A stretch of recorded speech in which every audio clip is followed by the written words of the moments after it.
Hello, everybody. Shana Robinson and Joe Maldonado here from Griffin's Claw, the School of Practical Magic.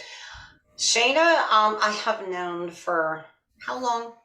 Maybe over a decade or two, maybe It's something. been a long time. We've kind of done this for 10 or more years, Yeah, probably. I think so. I think so. And actually, she and her husband Dana, like Shana, Dana, Shana, Dana. I know, it's Okay, crazy. yeah. They were my first teachers in shamanism and my first introduction to that, and it was so powerful.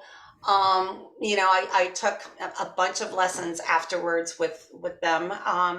They would actually travel, and they had their own sections of the country they would travel to. And then COVID came, so so much for that. I think that um, messed everybody up. I know, it sure did. But some people came out of it okay. They become little recluses like me, who I love to be in my home and not leave, that's fine.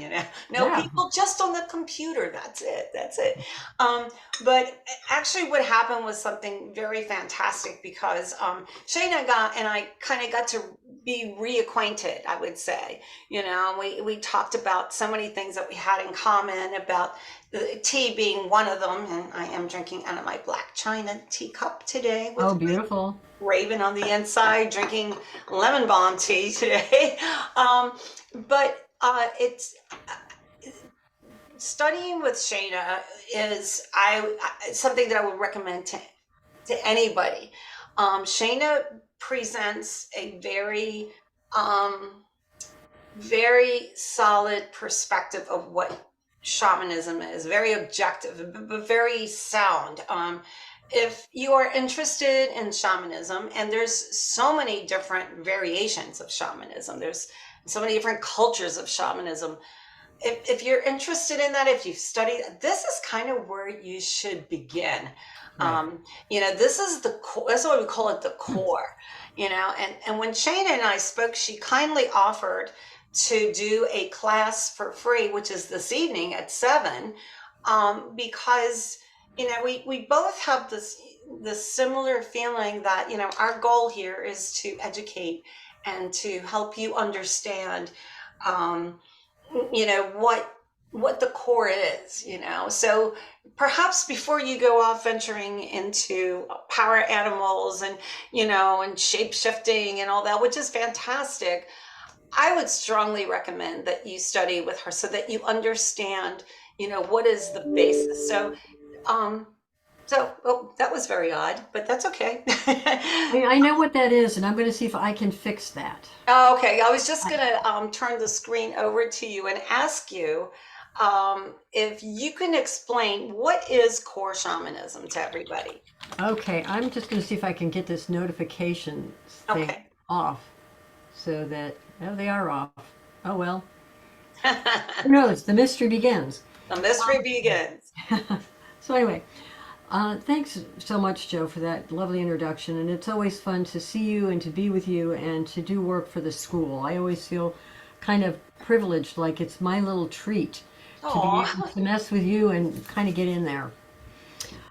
Shamanism, yes. I am such a persnickety person when it comes to language, when it comes to all of this, because I feel that education has to be grounded not only in experience, but there has to be some solid form for that. We can't just airy fairly go off and say, oh, this is what this is what that is, this is what this is. So I make a lot of distinctions when I am instructing in shamanism and am teaching. Because, frankly, anymore, anything that's a shamanic X or a shamanic Y, it has very little meaning. Because the idea of shamanism has been co opted as a marketing niche or it's a cliche. Even calling things by their cultural shamanism, it's Celtic shamanism, it's this shamanism. mhm. Some of that is even erroneous if you're looking at it in terms of strictly foundational material. Um, Yet, I've heard a survey recently, which was interesting. It was dealing with the practices of witchcraft. that many people are less concerned with the historical accuracy of their tradition than they are with what they practice. And for me, I like a good balance. I think there has to be some historical and ethnographic background to make it work.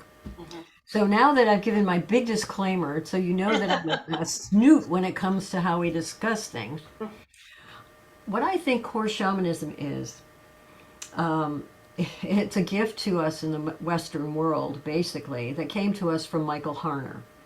He's the one who wrote the seminal work on this called The Way of the Shaman.